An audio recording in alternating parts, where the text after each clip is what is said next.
on behalf of Malta Women Council, I welcome all. तो आज के हमारे गेस्ट जो हैं वसीम जावेद हमारे साथ आ चुके हैं। तो हम अभी जो टॉपिक चल रहे थे उनसे थोड़ा सा साइड लेते हैं और मैं छोटी सी इंट्रोडक्शन जो वसीम जावेद जी की है वो मैं आपके साथ शेयर जरूर करूंगी। हमने लास्ट मंथ हमने एक इन पर्सन यही प्रोग्राम करा था साइबर हेट क्राइम का। तो हमें बहुत सबने सजेशन दिया कि जो ऑनलाइन भी हमारी जो है साइबर हेट क्राइम के लिए एक ऑनलाइन भी होना चाहिए, क्योंकि सबको ये चाहिए इंफॉर्मेशन। तो इसके लिए हमने वसीम जी को फिर से यहाँ पे दावत दी। तो हमारे स्पीकर जो वसीम जावेद जी हैं, Wasim Javed brings over 13 years of experience as law enforcement professional. Within his policing spectrum, he has over 200 certified training courses, including training received from the Department of Homeland Security in the United States in identifying hate crime symbols, awareness and response, and domestic international terrorism prevention. He has delivered over 300 presentations to raise awareness on hate crime. Currently, he is working as a crisis intervention officer. तो आज का जो topic है हमारा, तो उसके लिए मैं एक्नॉलेज जरूर करना चाहूंगी फाइनेंशियल कंट्रीब्यूशन जो है हमारी Ontario minister of the solicitor general to help us this session के लिए raise awareness on cyber hate crime and cyber frauds and ways to prevent these. तो आज का जो टॉपिक है हमारा साइबर हेट क्राइम, तो इसकी सेशन की जो हाइलाइट्स रहेंगी हमारी वो है understanding hate crime, understanding cyber online hate crime, understanding counter speech, ways to engage in counter speech online, community resources, ways to report and seek help. तो मैं वेलकम करती हूँ वसीम जावेद जी का। दोबारा से इन पर्सन हम लोग मिल चुके हैं, लेकिन ऑनलाइन आज हम सब इकट्ठे हुए हैं। तो मैं जो माइक है वसीम जी के स्पुर्द करती हूँ कि आज का जो टॉपिक है जो साइबर हेट क्राइम उसके जो सेशन शुरू करें प्लीज। जी Wasim ji. Thank you very much. Thank you everyone so much for having me here. I apologize for the delay. Is everybody okay if I speak in English? Yeah. Okay, perfect. Excellent. So what we're going to do is we're going to talk. First, I'm going to give you a little bit of introduction of what hate crime is from a Canadian perspective, and then we can kind of divulge into hate crimes.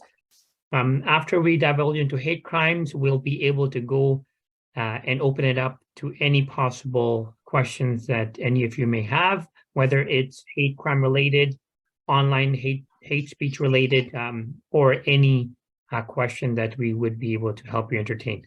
So I believe I have privileges as the host. So let me see if I could share my presentation here with you.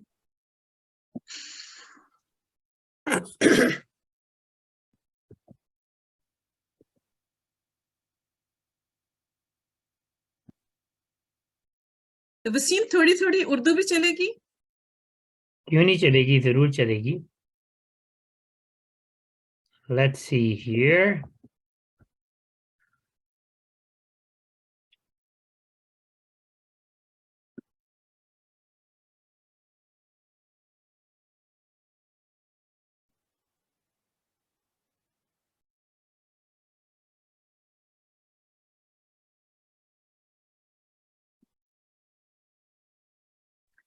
Wasim आप किस तरह चाह रहे हैं, अगर किसी के questions हो वो एंड में लें?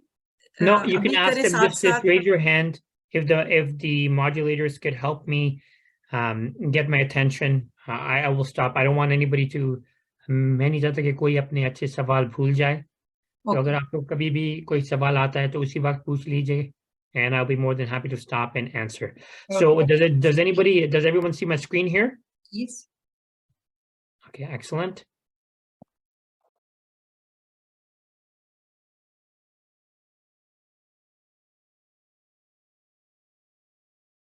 Right.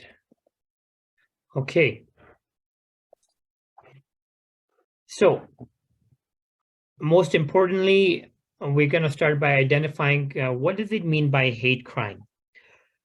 जो हेट क्राइम की कॉन्वर्सेशन है वो बहुत ज़रूरी है क्योंकि हमारे जो हकूक़ हैं कनाडा में वो प्रोटेक्ट करते हैं कि कोई भी किसी की वजह से किसी और के ऊपर इम्पैक्ट ना हो कि आपके जो अपने बायसेस हैं, आपके जो अपने व्यूज़ हैं,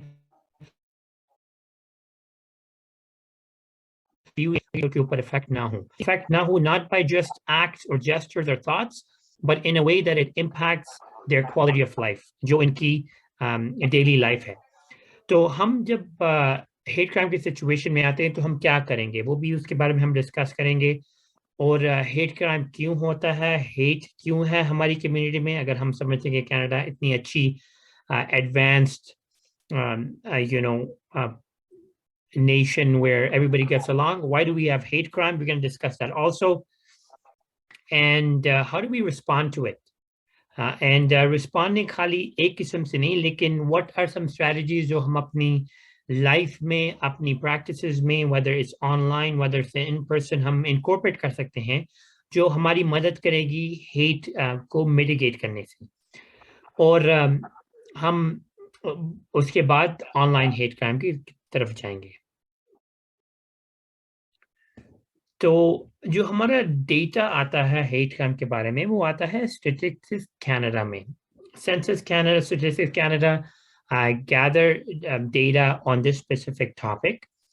And the data that we have currently available, it shows that actually reported hate crime went up from 2016 to 2017, 47%. And specifically, the data that was available, it was from Dr. Barbara Perry. She's part of the University of UIT. She examined the hate crime specifically on the Muslim community, and she showed a 253% increase in the past 4 years. And one of the most important, I would say, kind of the leaders in the Muslim community who kind of gather data is the National Canadian Council of Muslims. And they're a great resource for data. So if anybody's interested in knowing more specifically, if they have friends, relatives, family members who want to report hate crime from a Muslim perspective, that's a good resource.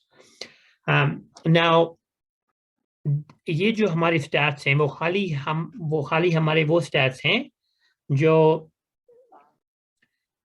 जो हमारे reported hate crimes हैं.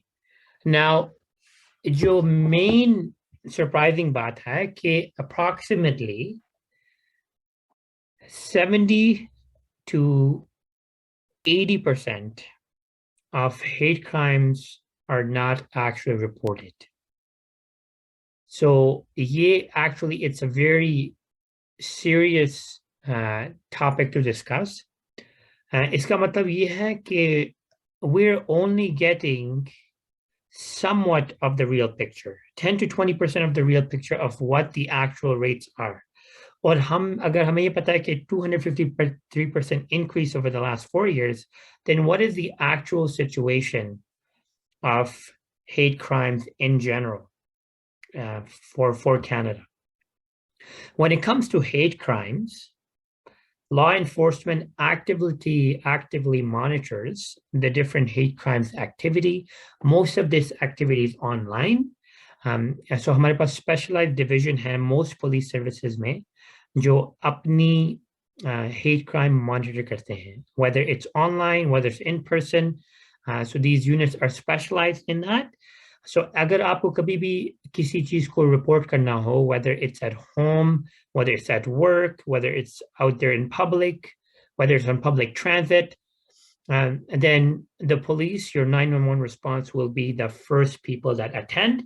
And generally, वो आपकी report लेके सारी information लेके अपने investigators को notify करेंगे. जब investigators notify होते हैं तो उनके जो resources हैं वो specialized units की तरफ जाती है. They investigate the matter and they go ahead and reach out to you to update you on any movements or any information that is gathered.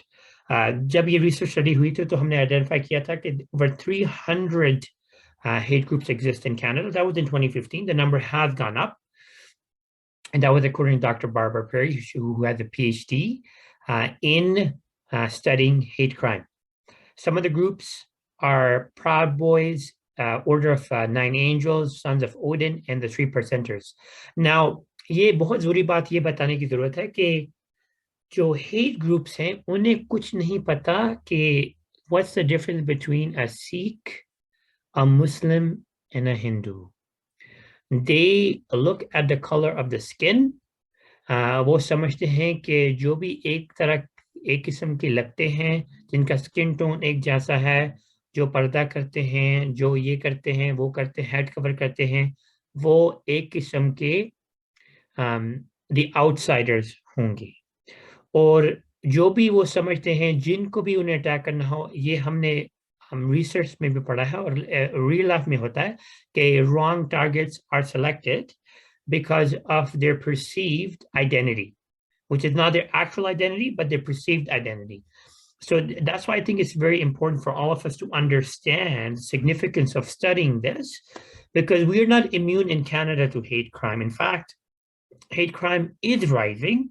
It's very important for the adults to understand it. It's very important for the adults to kind of share this information with the kids, your teenagers, the people in your circle of influence, to ensure that we all have a good understanding of why this happens and what we can do about it. और जो misconception है religions के बारे में, वो one of the contributors to the rise of hate crime. Specifically, when we looked at the image of Islam in the media, 46% of the public felt that it had a damaging image to the Canadian culture and to the Canadian public forum. And that's because of the negative coverage that Islam sometimes reaches in the media. So what is a hate group? Hate group is oftentimes an organized a group of activity and based on certain statements, beliefs, and principles that are seen into practice of either a person or a group. And now we do not list individuals as hate groups, only organizations. This is just the way the hate groups are classified as organizations.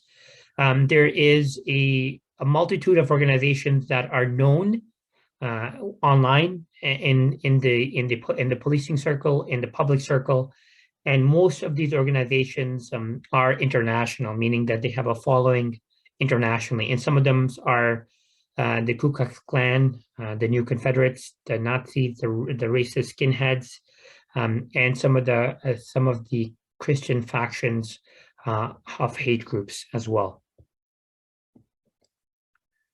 Now, this group here, this was a Vancouver article of the Sons of Odin.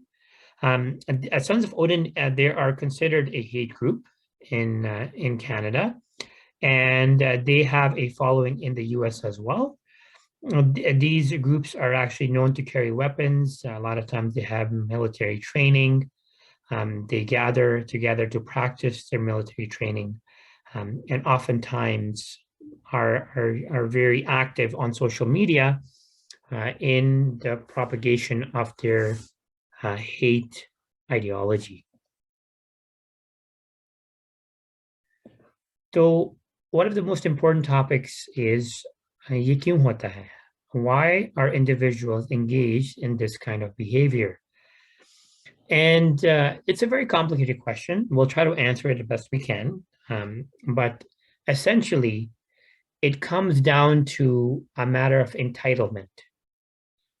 Some people believe that because of the color of their skin, their heritage, how long they've been in Canada, that they're entitled to a better treatment.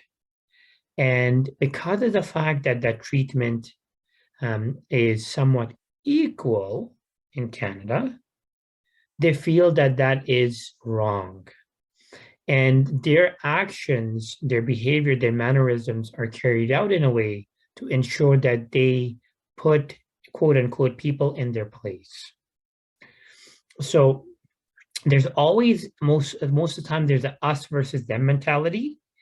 So there is a ostracization of the Canadian culture, inherently believed to be only associated to a certain race, category of people, color of their skin, in comparison to the immigrant population, which is generally the them. So it's us versus them approach. And many times they have political connotations attached as well, meaning the political agendas that the political parties are moving forward, sometimes these groups latch on to certain extremes as justifications for their actions or their behavior. So if they're kind of favoring a certain group of people, then certain policies in immigration, in government, are a lot of times used to verify or make the information that they're sharing with their members or the public credible. So like I said before, they are different, these groups are engaged in different types of activities. Some of these groups are actually meet in person. They have groups, group gatherings, they carry out protests in the name of their groups, in the name of their activities, in the name of their beliefs. And sometimes they engage in online behavior, online activities, online propaganda, online chat groups, online resources, whether it's in the public online resources or on the dark web, which gives them the ability to cultivate a following of their ideologies and their groups. Now, I have a question for the group, all of you, and feel free to raise your hand at any time. The people who attended the session in the past are not allowed to answer because you know what the answer is. So somebody new, raise your hand. Please let me know. Is hate a crime in Canada?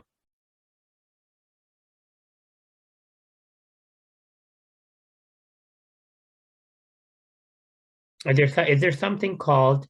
No. Okay, Geeta, go ahead. Why don't you expand on your?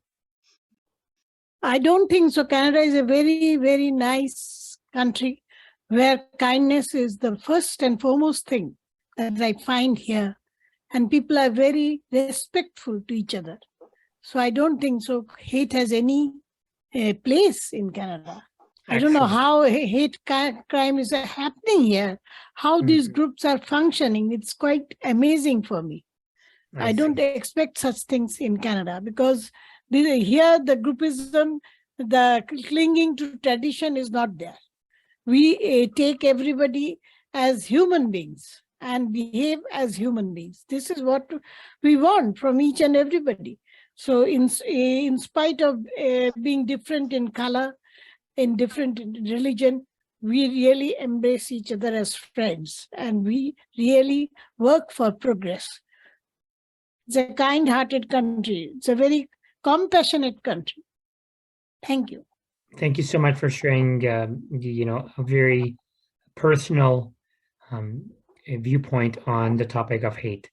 I would like to maybe clarify my question a little bit.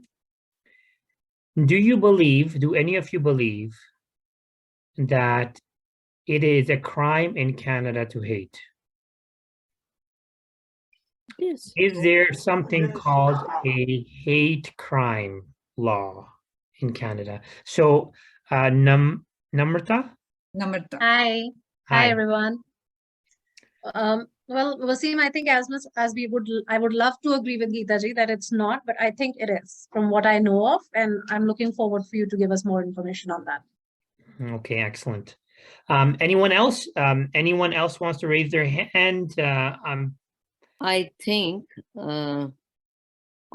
there is something called there is some criminal code for hate crime or something is there. We often hear this term hate crime in news, against some group or something, Okay, okay. So she said there that there's something in the criminal code that refers to hate crime. Okay, very good. So anyone else? Anyone else have any feedback on the question? Is it a crime to hate someone in Canada? Can I hate someone? Is it against the law for me to hate someone? It is against the law. Yeah, we can't hate anyone. Yeah, it is offense in Canada. Yeah. Okay, so Harish, is that how you supposed to say your name? Harish? Yeah, Harish Chauhan. Yeah. Harish. So Harish says that actually, yes, it is a crime to hate. You can't hate anyone here. Okay. Now, does anybody have a different opinion? Actually, hate is an emotion. Okay, please explain. So it's an emotion. हम लोग hate कर सकते हैं. हम लोग hate किसी को ऐसे नहीं है कि हम ये emotion है एक हमारे लिए किसी के लिए hate हो सकता है. लेकिन मतलब वो क्राइम की हेट क्राइम जो है वो उसको डिफरेंटली हम एक्सप्लेन करेंगे. ये हेट जो आप पूछ रहे हैं कि हेट करना क्राइम है किसी को, तो वो मेरे को लगता है कि हेट जो है एक इमोशन है, उसको हम किस तरीके से हम अपने इमोशंस को तो कंट्रोल करना और अपने ऊपर कंट्रोल करना वो अलग बात हो जाती है. वो इमोशनली और साइकोथेरेपिस्ट वो साइकोलॉजी की प्रॉब्लम हो सकती है जो हमने ये हेट के बारे में जब बात करी है. हेट क्राइम की बात अलग है, हेट क्राइम है वो अलग बात हो जाती है. दो डिफरेंट टॉपिक्स है मेरे को लगता है. Rintu, thank you so much. A very good point. Wisma, you wanted to say something? Yeah, I just want to add, yes, it's a personal feeling, it's emotion. और जैसे हम लोग पसंद करते हैं किसी को, नापसंद भी कर सकते हैं, हेट भी होता है. However, किस हद तक, अगर वो मेरी जात की हद तक है तो हेट इज ओके. However, मैं एक दफा रॉन्ग प्लेस पे, I was there at a wrong time. Israelis were there, Palestinians were there. दोनों साइड्स पे चल रहे थे, बीच में पुलिस थी. And they were against each other. वो लोग ऊंचा ऊंचा बोल रहे थे, कह रहे थे, लेकिन पुलिस कुछ नहीं कह रही थी. They were in between them. And that time लगा कि it's acceptable. They are saying something, but वो violent नहीं थे. So I think I'm not sure, लेकिन at some point it is acceptable. You know that you hate that group and they were together. लेकिन violent situation नहीं थी. Okay, very good. So we have a difference of opinion among. Go ahead. Go ahead. Kamaljeet जी, नम्रता से बाद में आपकी बारी करती हूँ मैं. जी नम्रता. Thank you. So Avir, my son wanted to add something. Yeah. Hating is not against the law, but it's not nice. Yeah, so sweet. Okay, very nice, young man. Excellent. Very good. I like that answer a lot. Thank you. That's true. Ji Kamaljeet ji. Thank you. Question तो आपने जो पूछा है ना कि is hate crime in Canada specifically. I want to add over here that I don't know exactly about what is happening or what has happened in Canada, but I certainly know about the Indian scenario that hate crime is very much prevalent in Indian scenario, especially when it is politically motivated. And these days, this hate crime against one community, they have chosen one community by the central government. I won't name here. It is not proper to point out one community, but the political parties over there, they have chosen one community and they are practicing, they are doing all these, वो मुजाहरे भी कर रहे हैं, speeches भी दे रहे हैं, भाषण भी हो रहे हैं, और चूज करके वो स्पेसिफिकली फीमेल्स को टारगेट कर रहे हैं, तो सारी ये हेट एक कम्युनिटी दूसरी कम्युनिटी पे वो हेट क्राइम है जो बहुत ज्यादा चल रहा है, and this is never welcomed but it is going on. This is very, very something bad. I want to add over. Thank you so much for your feedback, and thank you everyone for your feedback. Very informative. And so I would like to clarify what the law says here. So, like one of my bullet points says, there's no specific hate crime law, meaning that it is not a crime to hate. Like जो आप सब ने कुछ ने ये share किया था कि hate is an emotion, it's a feeling.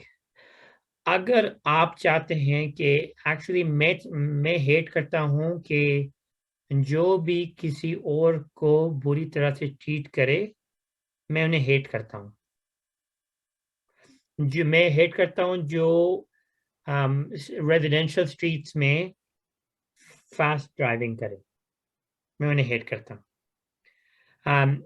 कुछ लोग ऐसे होते हैं कि बस अपनी नेचर की वजह से, अपनी अपब्रिंगिंग की वजह से उनको ये सिखाया जाता है कि उनकी सारी लाइफ में कि ये जो लोग हैं, नो मैटर व्हाट, कभी तुम्हारे दोस्त नहीं होंगे, उन्हें हेट करो. ये हमेशा होता रहता है.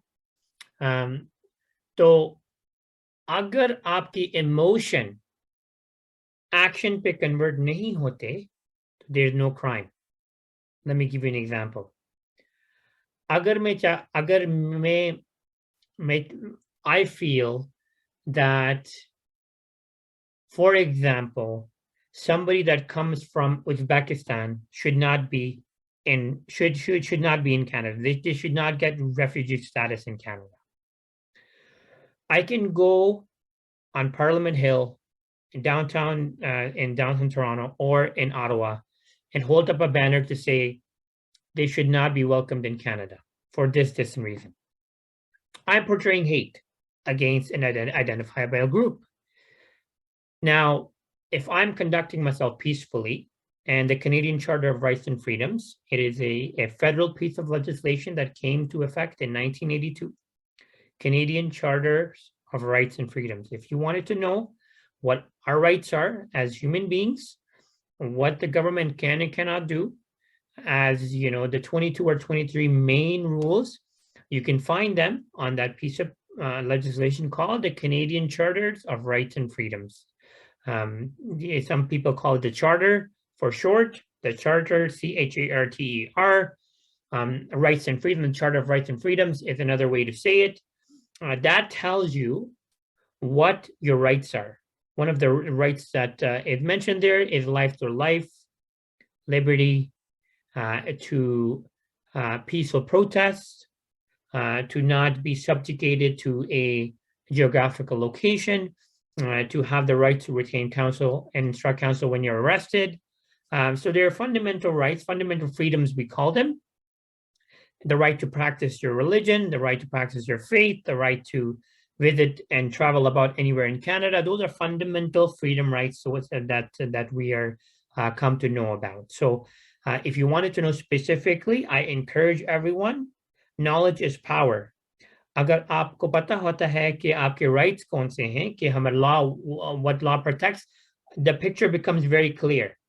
आपको अपना rules of conduct आपको समझ आ जाता है कि मैं क्या कर सकता हूँ या क्या कर सकती हूँ, मुझे क्या नहीं करना चाहिए, और कब the law की coverage यहाँ stop होती है और कब civil law शुरू होता है, कि because it's a very fine line. कभी-कभी आप ऐसी situation में आएंगे कि वो क्राइम नहीं होगा, लेकिन फिर भी गलती होगी किसी की जो क्रिमिनल लॉ शायद ना फिक्स कर सके, लेकिन सिविल लॉ कर सकता है. और समटाइम्स क्या होता है कि कोई एक्ट या कंडक्ट ऐसे होता है कि it could be at the level of the human rights, it could be a human rights violation. So in Canada, we have two different human rights protection. You have the Human Rights Code of Canada, and then you have the Ontario Human Rights Code. both give you a very good picture, along with the Charter of Rights and Freedoms, on what your individual life, liberties, and rights are, what your protections under the law are. So it's very good. I encourage everybody to understand and read it because it'll be very powerful, and it'll clarify a lot of the ideologies around it, surrounding your rights. Now, what is a crime? And that's what somebody referred to the Criminal Code of Canada. It's correct. The Criminal Code of Canada makes it a aggravating factor, meaning the penalty will be increased if hate is seen or known to be a factor in the commission of an actual crime. For example, it is a crime. It is a crime to damage someone's property. Okay, and the crime in the Criminal Code of Canada is known as mischief under 5,000 or 5,000. So mischief is a crime. If I go and deface or spray paint an Uzbekistani person's home, and the investigation rules out that it was me who did it, and I have a view of hate towards this group, then my penalty will be increased. And this will be considered a hate crime because the concept of hate is there, and then an actual crime has occurred, right? So when we say the term hate crime, then hate has to be a motivational factor in the commission of the offense, and then an actual crime has to occur. And if in the investigation and the identification of that incident, it is discovered to be the case, then the penalty is increased. It's considered to be an aggravating factor for that crime. Go ahead with your question. So Waseem, just to kind of clarify the example that you shared right now. So if in the investigation, the hate does not pop up as a motivating factor or as a main factor, so it would not be deemed under that. So I can choose to do something, but deny the sense of hate. Is that how it works?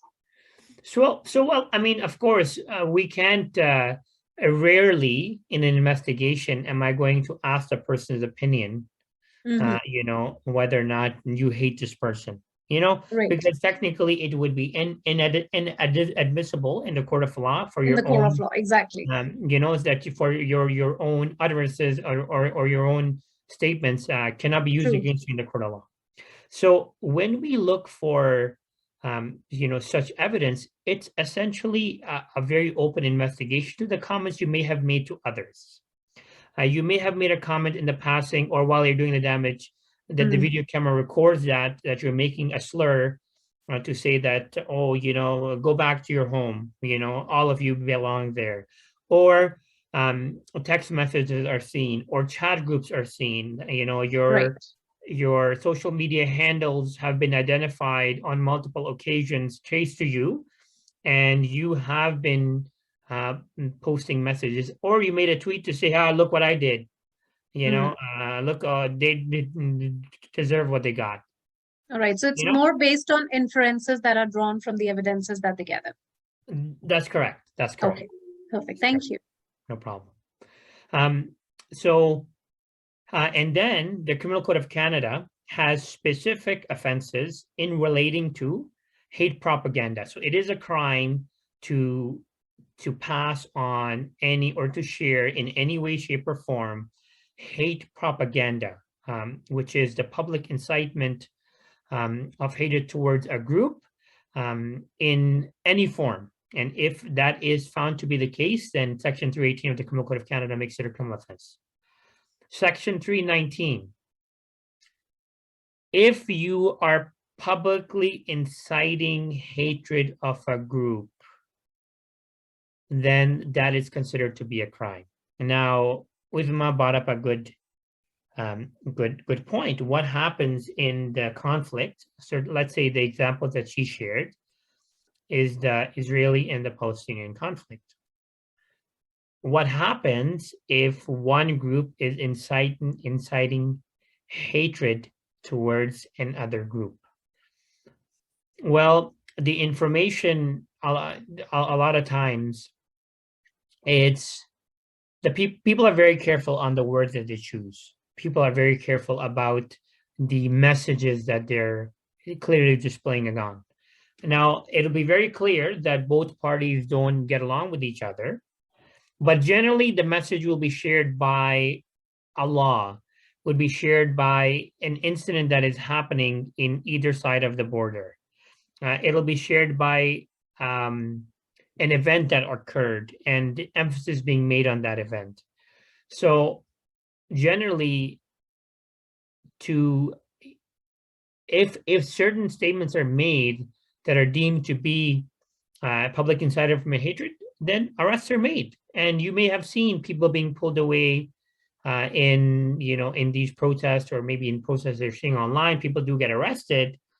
Yes, they get arrested for if that becomes physical, but they also get arrested if it is found to be something that is public incitement of hatred. It is also a specific offense to damage any religious property, whether it is a place of worship or any religious specific property that has connotations attached to or belonging to a particular religion. So it is a separate offense, and not just mischief. It's a separate offense to damage such property that is associated to a religious it's a religious symbol. So and generally the offenses that you will see, the crimes that you will see where hate is kind of seen, are crimes as such, where you have property damage, you have offensive graffiti, you have bullying, whether it's happening in schools, whether it's happening at work, whether it's happening in a specific place. I want to empower all of you to know and understand that, yes, Canada is a wonderful nation. It is a true melting pot of nations. I've had the privilege of live different parts of the world. I've spent a great deal of time in the US. I've spent a great deal of time in the Middle East. I was born and raised in Abu Dhabi, United Arab Emirates. But I spent most of my childhood in the States. And by far, in the other places that I visited around the world, Canada is the most multicultural country that I've ever seen. And the ability for us to get along is outstanding. So we want to acknowledge, while we bring up the issue of hate, we also want to acknowledge that as a nation, we practice the value of inclusivity. However, that doesn't mean that there are individuals or groups that choose to, for one reason or another, whether it's religious, whether it's political, whether it's social, whether it's psychological, whether it's emotional. There's many reasons why someone would choose to hate. And there are many people that will always hate, but their hate will never come out in action. The hate will be buried in their mind, in their thoughts, and they will try their best not to let that hate come out in public or in action. So they're very careful in their behavior and mannerisms. Sometimes they will have their slips, whether it's in conversations, whether it is online, but specifically many people, there's a group of people that will hate someone, a group, but they will never really show it. And then we have a group that is very active politically in social media on ensuring that they express very clearly, and it is known to others, specifically the group that they hate them. And oftentimes when you come across such type of language or such type of behavior online, many times you will see the type of conversation such as, go back to your home, you don't belong here, you're the reason why we have so and so. And so they're being blamed for certain problems. They're being blamed for certain realities which they have wrongfully perceived to be originating from that group. Or sometimes people will have a specific incident involving a certain race or somebody from a religious minority or an identity, and they will now wrongfully label every single person to be with the same brush, as we say. So they start to act negatively towards each and every individual that symbolizes anything close to, remotely close to, that newly perceived hate that they have started. Uzma, go ahead. So, Waseem, I have a question. Especially in election days, candidates are saying very bad things openly about the other candidate. They are sending pamphlets at home. They are using social media. Is it acceptable under freedom of speech? It is also hate. Could you give me an example? Do you have something in mind? Yeah, in Brampton, one of the candidates, he used to send some printed material against the other candidate, and that was his character assassination. Right? Very bad. Yeah, and that was the point when I was thinking, till what extent it is acceptable? Obviously, this is hate, right? And they are sending this openly because one party or one person doesn't like the other one. So I just want to know under what category it comes. Now, very good question. So when we look at, let's say, hate speech, certainly all of us are entitled to an opinion. And that opinion could be expressed to anybody out there. That is what the freedom of speech here in Canada really entails to, that you're allowed to say what you want or your opinion, you're allowed to express it. Now, in the political realm, that's quite, you see it all the time, not just in Brampton. We were talking about provincial and federal politics. We're talking about history of this in every nation you can imagine.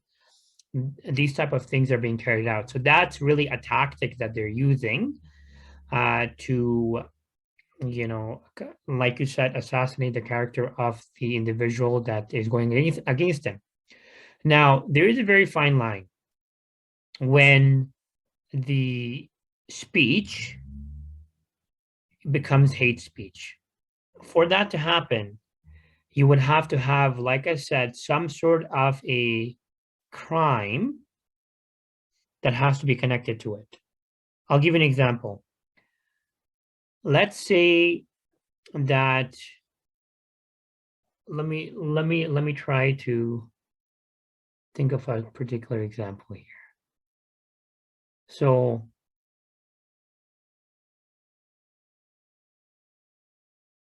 let's say that you believe that one of the persons that you're competing against it hates Jews, for example. That's your opinion, and you were saying, and you're sharing that opinion, and now that information is printed on material after materials and shared with people. Now, if that information has been shown over a considered consistent period of time to be originating from the same person over and over again, now you could have two different things take place. One, you could always call the police and open an investigation, because when you open an investigation, you may find evidence or information that could support or verify the credibility of that charge, that criminal charge of harassment, for example, right? So if I keep appearing on radio channels and I keep saying that so-and-so hates Jews, and so-and-so is doing this and doing that, and that includes sending the person information in mail as well, then that could constitute as the harassment, and that harassment could have criminal charges that could be laid in the future once more evidence comes about. So specifically, we have to look at what type of message and what type of information is being shared. Number one, is that information being shared in any way constitute any specific crime, right? Or is the person threatening some sort of a crime? For example, somebody may say in a newsletter, in a political newsletter, that anybody that said this kind of stuff should be shot, or the person who said this kind of stuff should have their legs broken, right? That could constitute as a threat, especially if the person who is threatened perceives it to be a threat, and it's against the Criminal Code of Canada to utter threats. So now you could have a criminal investigation that could be opened under uttering threats, and then you can go ahead and the case will be built, and so on and so forth. Now, of course, politicians, they're quite careful in what they share. And a lot of times they have lawyers that approve their messages prior to it being shared. They have communication directors that approve their message prior to them being shared. Many times there's a civil lawsuit that can occur. When you have character assassination that takes place, you can sue somebody civilly for that reason. And there's great examples here in Canada that are successful cases where people have successfully sued others who were spreading hateful messages about them, right? The biggest example that I can share with you is the owner of Paramount Fine Foods, the restaurant chain. There was a gentleman who had specific hate speech about him, and over time he actually took him to court, and there was a massive judgment.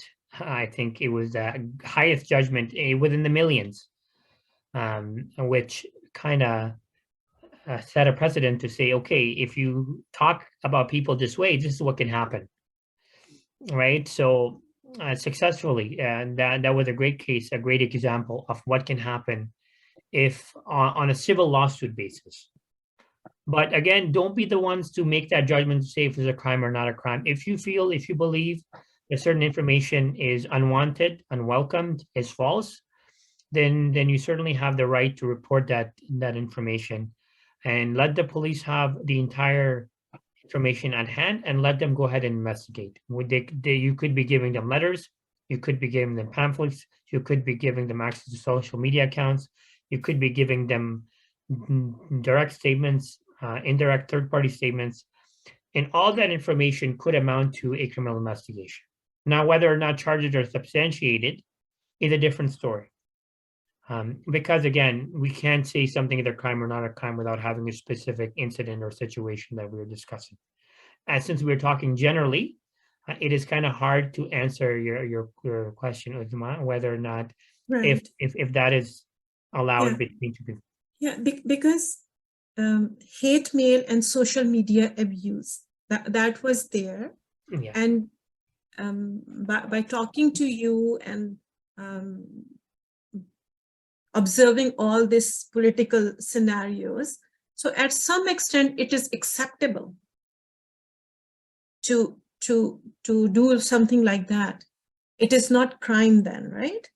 They are saying, A party is saying very bad things about party B openly, right? Through mail, through social media. So it's not under hate crime. It's That's just correct. they're That's correct. expressing themselves. And it is just as we discussed the example of whether or not hate's a crime, right? You and I have a right to hate someone. Certainly, when you have political ambitions, then that may be part of the strategy that you're using to build popularity, is demeaning or debasing the character of your opponent. So when that is done, you're doing it, and you may have evidence to support your opinions, and you're expressing that opinion because you believe that the public needs to know who this person really is. And you believe that you have some information that if the public were to know, public would most likely make an educated decision and not giving this person the opportunity to hold public office. So Yeah. when we're discussing certain incidents of, your example, if I'm expressing hate speech about an individual, there's no crime in that. But if I have threats, if my behavior is harassing, if the hate mail is constant and social media abuse is constant, where now you can build a harassment case, now you have a crime. Now the person could be arrested. Now the person could be charged. So the line is quite clear, in my opinion, that an opinion can be shared with the public, whether correct or incorrect. Your remedy is in civil court to claim the damages that you believe that opinion sharing has suffered, and that requires a further investigation to determine if any criminal connotations are attached to it. I know somebody raised their hand there. Meeta, Yeah, Meeta ji, and then Kamaljeet ji.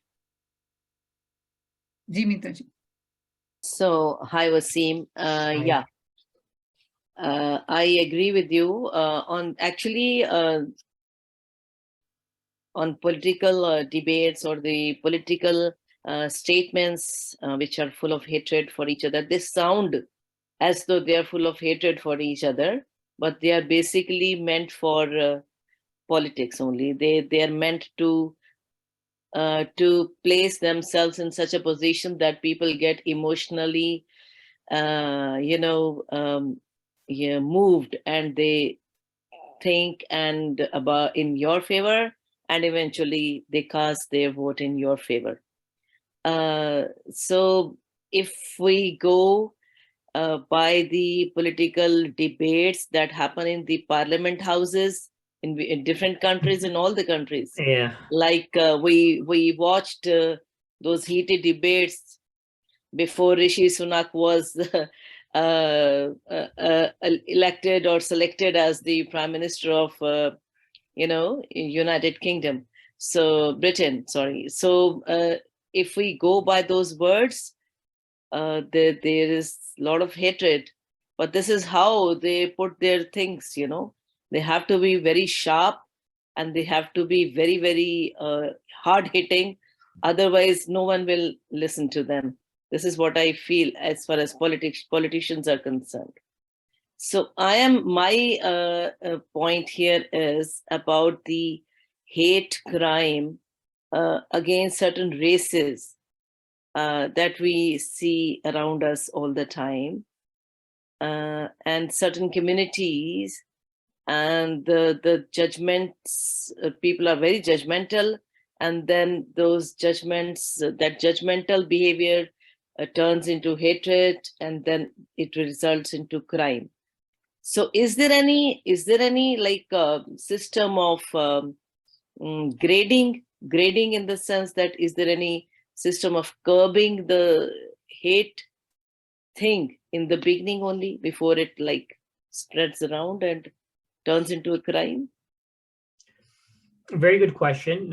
I will touch both of your points. The first point being the political agendas that are often the reason why certain hate speech, you can say, has been displayed. I mean, these the same politician that will bash each other 1 minute will go and shake each other's hands the next minute, because I mean, this is strategy, right? This is They are how very you good play. actors. Very good, excellent Very good actors.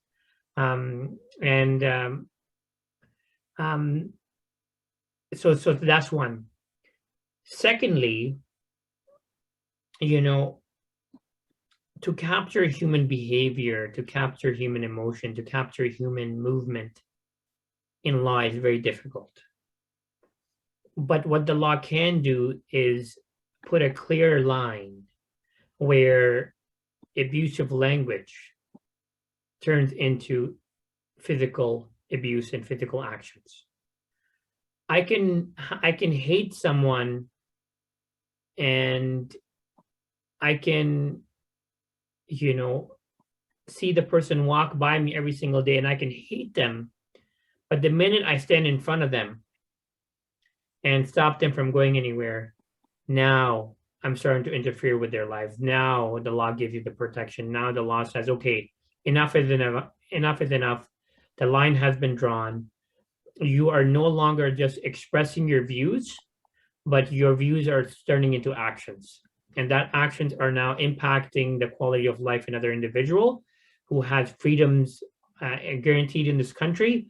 Now you're interfering with the freedoms of that other individual, because the freedoms are not only there for us, it's there for others too. So when we look at the protection that the law affords, you know, we have our rights, we have laws, and then we have freedoms. And the key is to have a really good understanding of what these freedoms are. Once you have an understanding of what these freedoms are, then you will be better equipped to know what your rights are. And once you know what your rights are, then you'll have the ability to understand for yourself and stand up for yourself in a way where you can defend those rights. Once you have a better understanding of what your rights are, then the next step would be to understand what the law condemns and what the law allows. What the law allows is something that be covered in your rights.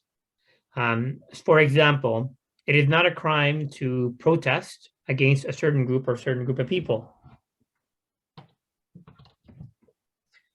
Right? It's not a crime to do that. But now, once there is hatred that is being spread, it becomes a crime under Section 318 of the Criminal Code of Canada. So the line is drawn first to the protection of your rights. So once we understand our rights, then we know what is allowed and what we are allowed to do and what others are allowed to do. Now, if your actions interfere with somebody's rights, that becomes a crime. And the Criminal Code of Canada is structured in a way that, for example,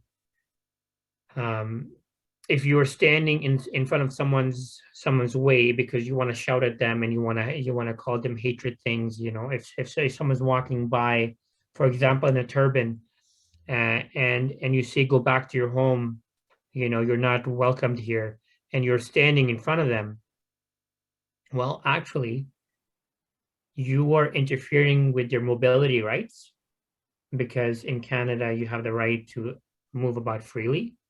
And criminal code makes it an offense to hold somebody against their will, known as forcible confinement.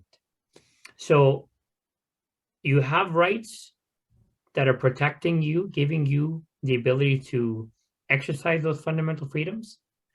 But when you interfere with the fundamental freedom of others in the form of a crime, That's what the criminal code protects you for, or offers that protection. I hope that's clear. Yeah. Ji Kawaljit ji. Much of the answer has been already given because my question was similar to some extent similar as that of Madam Meeta.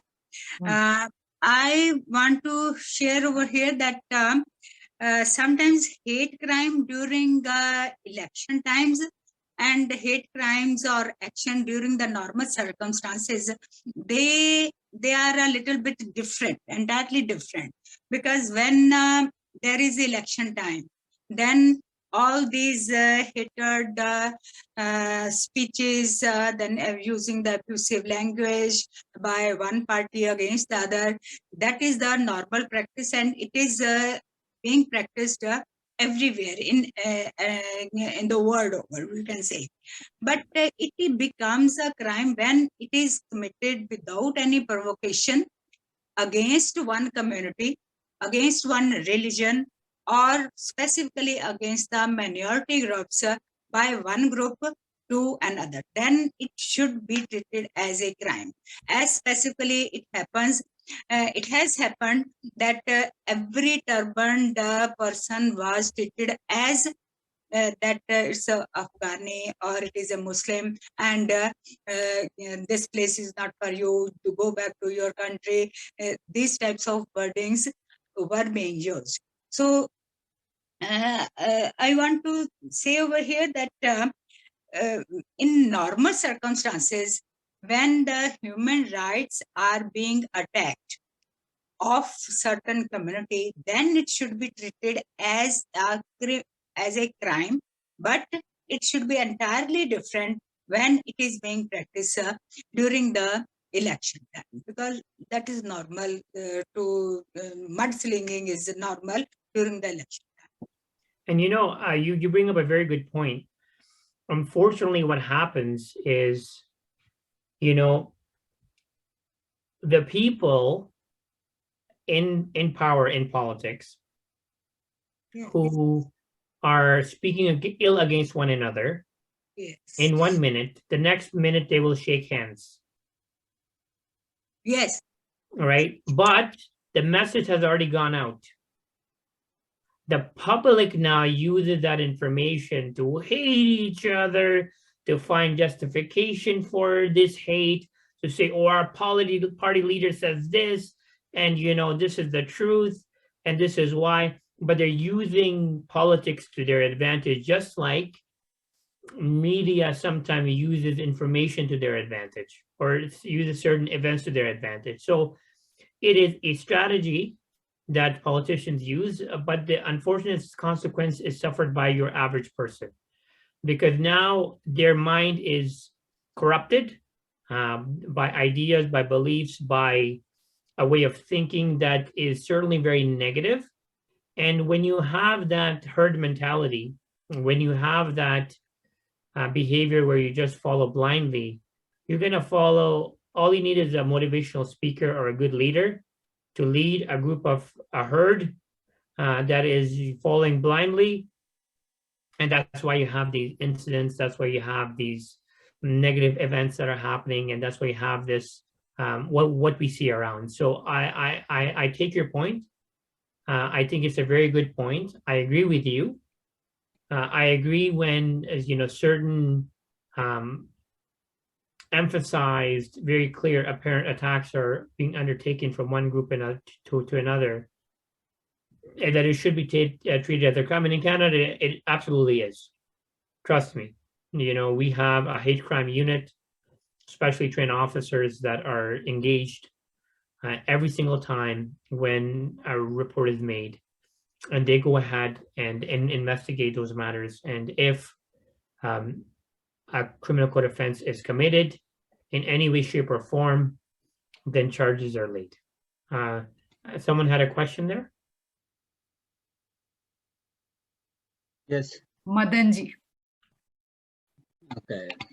Waseem, it's a very nice information you're providing. You just mentioned a politician use the words to their advantage.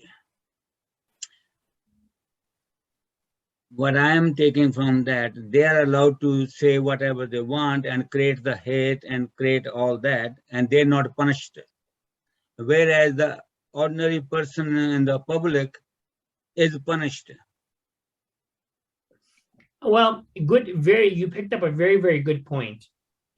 Now, the reality is a crime is a crime. You know, Why don't we punish the politicians? So I think what I wanted to say, what I probably should have clarified, is that in Canada, if a politician has committed a crime, then actually they're probably going to get more of the spotlight, and people are going to put the pressure. The other politicians are going to put the pressure on the police to say, "Oh, this person committed a crime," and investigate them, or investigate their organization, or investigate, get the Royal Commission involved to audit their firm to see if any financial crime was committed by this organization. So in Canada, everyone's treated equally before the law. I know specifically members of political groups that have been arrested. The People's Party of Canada, their leader has been arrested numerous times for hate-related speech and hate-related gatherings and hate-related events. And he is a federal representative of that political party. So crime is a crime. If I cannot speak for other countries, and I know what you're referring to. I would say that's more the case in foreign nations where money can buy politics, or politics can buy money. I would actually, I don't want to go into that because I think all of you are way more well-versed in politics and geography than me. I just feel that based on my experience in Canada, that the politician and the person, if they commit a crime, they will be punished. Now, the politician, they don't really commit a crime. They're not inciting hatred in a way that could be constituted as a crime. They're just bashing the individual, bashing the person, bashing the group of people. But in Canada, if that is done, and if it's against the law, action will be taken. I hope that clarifies what I was saying. No, it isn't clear to me. I'm saying if the politician do something, he's taken and then he's released next day. And if the ordinary person do say something and he's been put behind and his whole house is being mortgaged to release him. And whereas, as you mentioned, the leaders say something, or the group leaders or any leader, and they are the one who excite the public to act upon it and create all that. They are the exploiters. 100%, I agree with you. They are the one they are the cause of all the problem. They are the one should be stopped or taken action against than the public. I think public will stop if few of the leaders being put into right place. तो uncle, how about कि हम किसी politician को next time बुलाएं और उनसे पूछें what is the fine line? They will not say anything. They will say only the benefit पूछ of them. लेते हैं.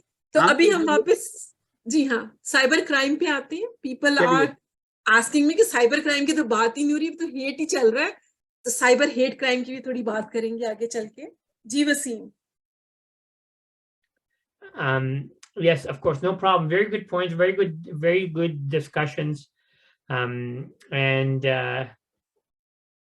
if we go into politics, we will totally. It's so interesting, so exciting, so knowledgeable. I'm sure all of you would have great inputs. Let's just try to kind of stay on topic here. So, these are the crimes that you see on the screen there that could be identified. Hate mail, social media abuse.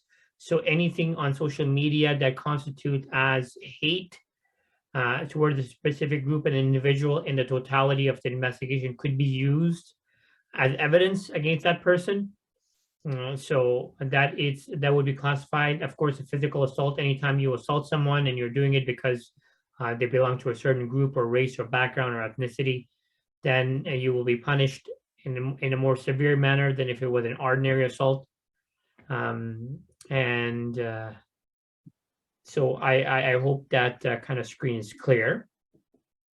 Then I talked about this already. We actually have freedoms of our rights that are protected by the Charter of Rights and Freedom. Now, this is something that I want to spend some time on why it's important to report. When we were doing this live session, I had some very, first of all, I would like to say I love being part of these sessions. I think you have a wonderful group. I think you have great organizers doing great things and great people who care about their community and who care about being involved and care about having a say. I love the camaraderie that I see. I love the laughs that you share. So it's really nice to see and witness, and I'm very happy to be part of this. When I was there with you in person, I noticed that some persons had some complaints about how police do certain investigations. Now, of course, I was the only police officer in the room, so guess what? I heard it. And that's okay. I always say, to me, the emotional health of the people that I come across is so important to me that I have no problem hearing things that have no relevance to me. But if it gets off that person's chest, or if they say, oh, I said this to an officer, and if we can have a healthy conversation, then I'm all for it, always. Of course, I cannot defend the actions of any other officer other than mine. So I cannot speak for an investigation that was carried in the past. What I can tell you is the way the system is designed. It is designed to ensure that the rights are protected and crimes are punished. So, but we shouldn't put it in the back of our mind to say, oh, nothing's going to happen. Or, listen, why am I going to report on my neighbor who has been my neighbor for 20 years? Yeah, they got a problem against the way I look and the way I dress and the way I carry myself and my existence. But that's not what I am about. That's not what my culture is about. My culture is about love. My culture is about being together. My culture is about this. My culture is about that. Well, actually, you're empowering that person to continue to do what they're doing. Next time your tire gets slashed, you're like, oh, I don't know who did it. I have no idea. It's probably random, right? But if you put two and two together and you saw things for what they were, that could be punished as a mischief.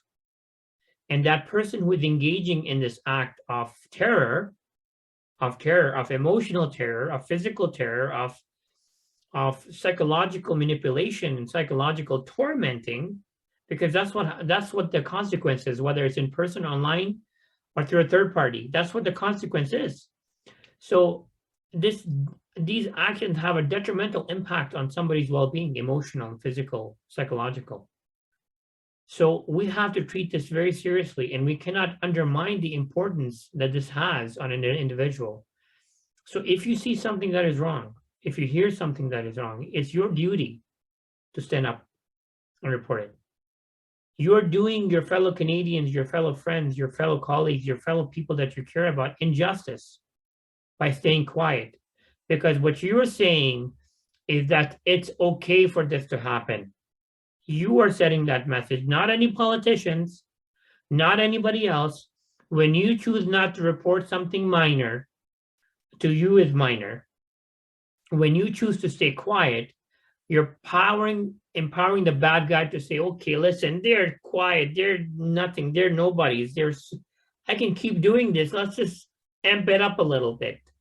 Now, today it's going to be slurs against them. Next day, it's going to be shutting, putting their tires go flat. The other day, it's going to be burning their house down. Folks, these kind of things happen, right? But if you report it the first time, maybe the person could have had the police involved. Maybe the person could have realized that, oh, my freedom is at stake here. Oh, my livelihood, my mortgage is at stake here. Maybe I should stop, and maybe I should correct myself. Maybe I should take a step back to see how this is impacting other people. Because sometimes a drastic event needs to happen to make you snap out of your flawed thinking or your way of life. Yeah. Sometimes, you know, powerful events need to happen. Maybe getting arrested is that powerful event. Maybe being taught that what you're actually doing is wrong is that powerful event that needs to be invoked for somebody to wake up and say, oh, what am I doing, for them to actually question their behavior. So I encourage everyone to report anything that they believe remotely resembles hate. And at least it's going to be documented. Worst case scenario, it's not a crime. Worst case scenario, it's not going to be anything that ends up having police investigation. But you're naming certain individuals, you're naming certain people in investigation. And let me give you an example of how powerful this can be. In the US, they have a very powerful saying: if you see something, say something.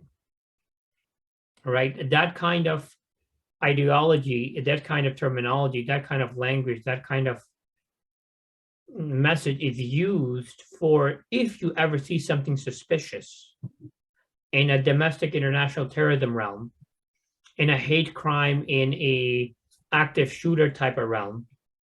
If you see something, say something.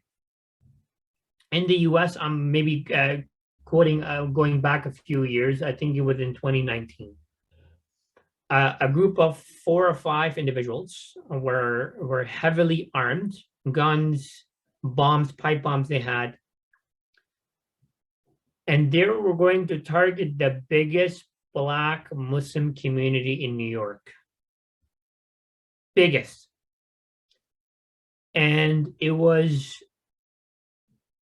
a high school student that noticed some activity that made him suspicious. Just some activity that made him suspicious, and he reported to the police. Well, guess what the police discovered? The police discovered that these people had enough rounds, had over 7,000 rounds of ammunition, had over 4 high-powered firearms, and they had an objective and plan to massacre that entire community, that Black Muslim community. And they were gathering the plans, the intelligence, the time, the momentum to get it done. But they slipped up somewhere. Somebody innocent noticed it, reported to the police, and now that entire catastrophe was diverted or averted. So never underestimate the importance of a single event in the chain of events to come in the future. That is the lesson that I take from that. So do not underestimate the name calling of your hijabi friend or your hijabi relative, of a friend that identifies with a certain religious group or has certain religious beliefs. Do not take their events or their certain incidents lightly. Report it to the police. Let the police know maybe the person you're reporting against has actually 10 other reports filed. And maybe this 10th time is the one that breaks the case for them. Maybe this 10th time is the one to say enough is enough, now this is criminal harassment, and maybe things are done. So it's not only you that is reporting the information, you know, there could be others that are reporting it, but do not take that for granted. Do not think that others are going to report it. Do not think that you are, you know, you're doing something good for not reporting this, but you're doing something bad. You're doing injustice to yourself. You're doing injustice to Canada for not standing up for the right of others. It is our responsibility as Canadians to stand up for each other, to stand up for the rights of each other. When you see something wrong, say something. Be vocal about it. Do not be shy. We don't live in a country where these kind of things are hidden. These kind of things are encouraged. Social media will have a storm over this when if you televise or if you stand up for somebody you care about, somebody you don't care about, somebody who is in Canada, you know, they're guaranteed to those protections. So I encourage all of you to take a step back and to see things for what they are. Report the incident that you see. Encourage the same for your friends and family. And let the police investigate, and let's not jump to conclusions. Just like not every human being is the same, not every police officer is the same. Sometimes, officers have conducted poor investigations, but sometimes they have conducted tremendous investigations. Who's to say that the investigation that we are is going to be invoked by us is going to be a crappy one? So, trust the police in doing their jobs. Follow up with the police in the investigations. Encourage an open dialogue. Encourage an open communication. If they don't have the information, they can't do anything without it. So you have the information, report the information, let them figure out what it is that could be done. Uzma, go ahead.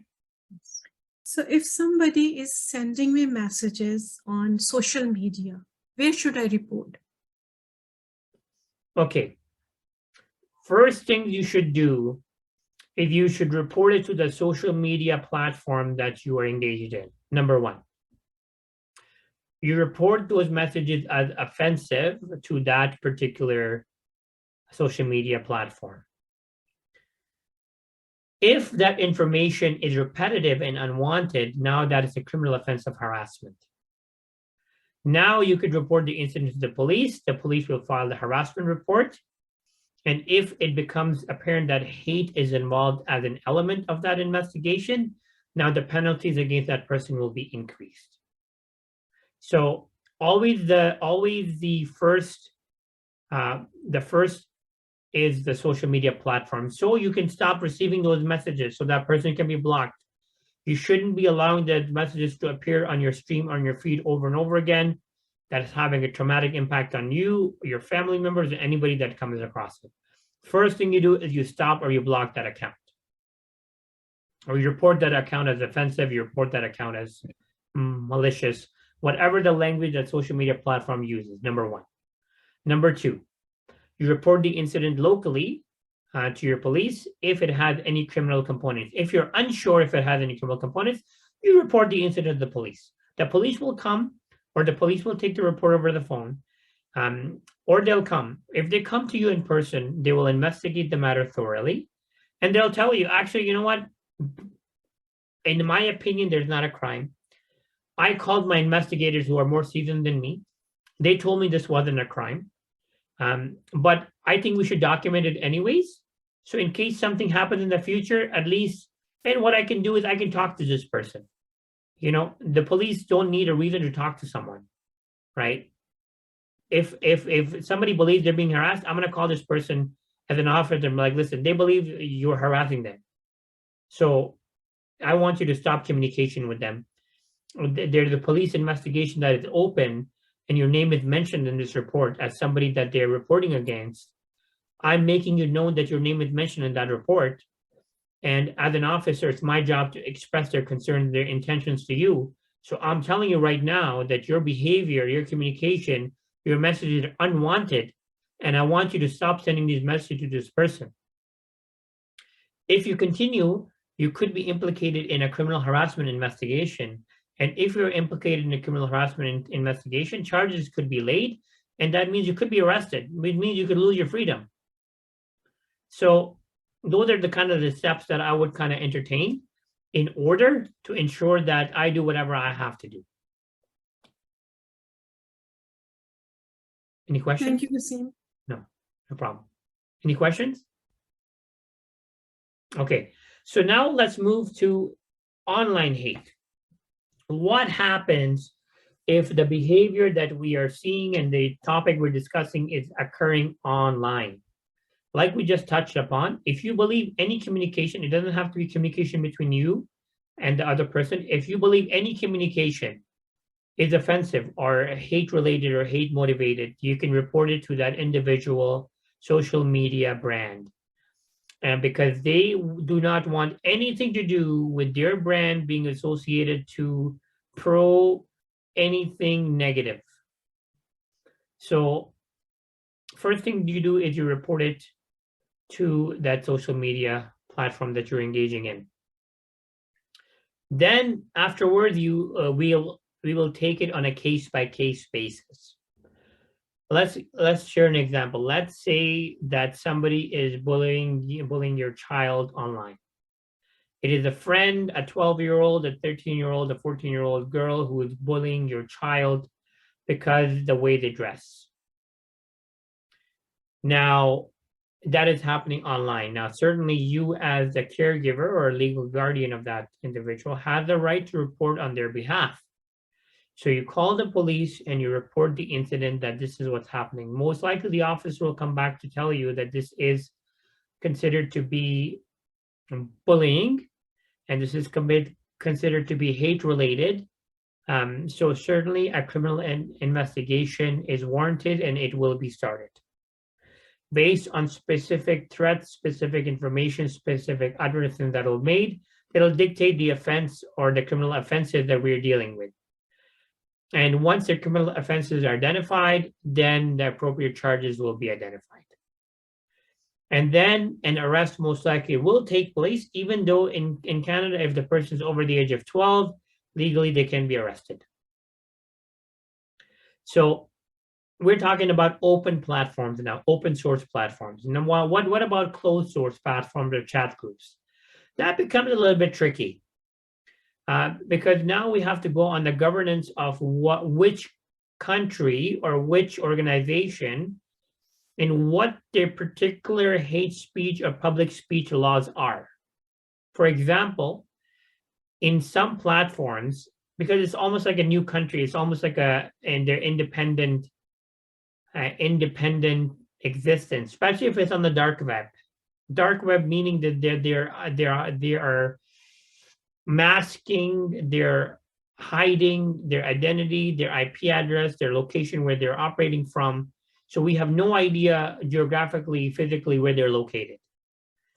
And they use the tools available for paid service to mask their identity, to mask their IP address, to be able to carry out these malicious communication and target that they're attempting to target. So in that specific cases, you have to look at the judicial or parajudicial or social welfare or platform body that looks at online content for that country.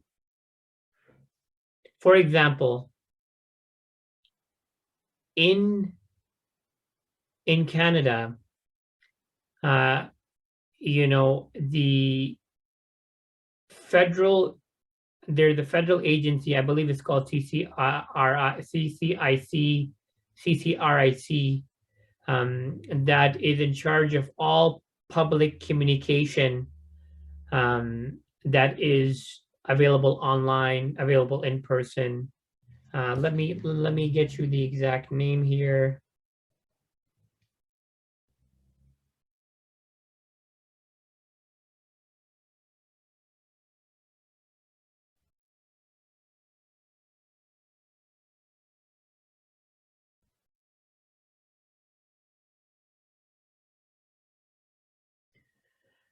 Canadian Center of Cybersecurity. Okay. It is cyber.gc.ca. Okay. cyber.gc.ca.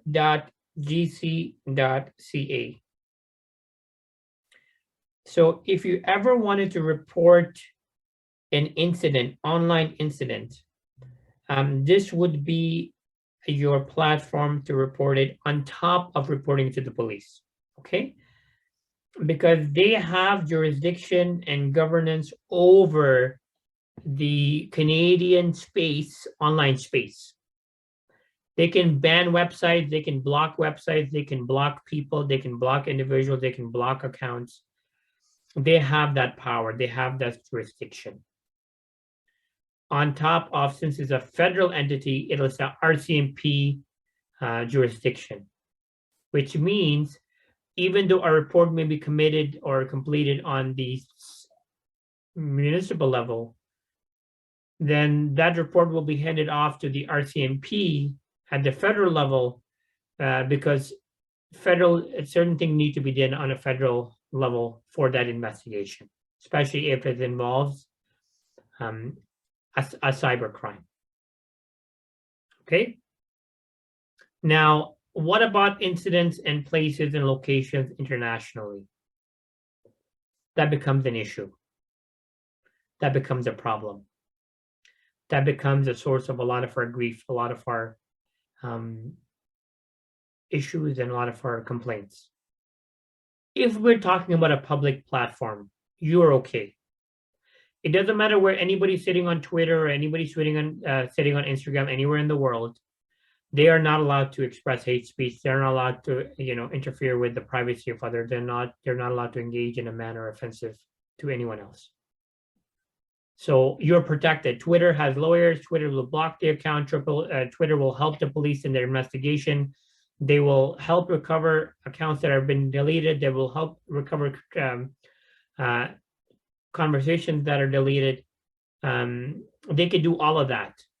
Same with Facebook, same with Instagram, same with Twitter, same with, any platform you can imagine. If it has a law enforcement portal, if it has a reporting mechanism, you can rest assured that, and they do not want this as much as you do on their public space. So, but if we're talking about some individual private entities, that becomes an issue. Now you may have to do some homework. You may have to identify which country they belong to, which country controls or is there gatekeepers for their online space, and you can go ahead and try to report it. It just requires a little bit of investigation. But the beautiful thing is now, if it's impacting you, then you can connect with individuals, connect with organizations, connect with lawyers, connect with public law groups, public support groups internationally, and use their guidance, tap into their resources, and help stop something from happening. For example, let's say you see something in India or in Pakistan that is involved in a private, from a private social media platform in a private chat group. Now you can reach out to, let's say, a law organization of public lawyers in Pakistan and tell them this is happening. They'll say, oh, well, that's against our laws. That's against this law, and that's against this and this law. And let me help file that petition on your behalf, because if you're seeing it, so are other people. And we don't want Pakistan, or we don't want this to kind of have an impact negatively on anyone else. So there's always something that you can do about it. Never feel that, oh, just because they're sitting in some country somewhere else, do some homework.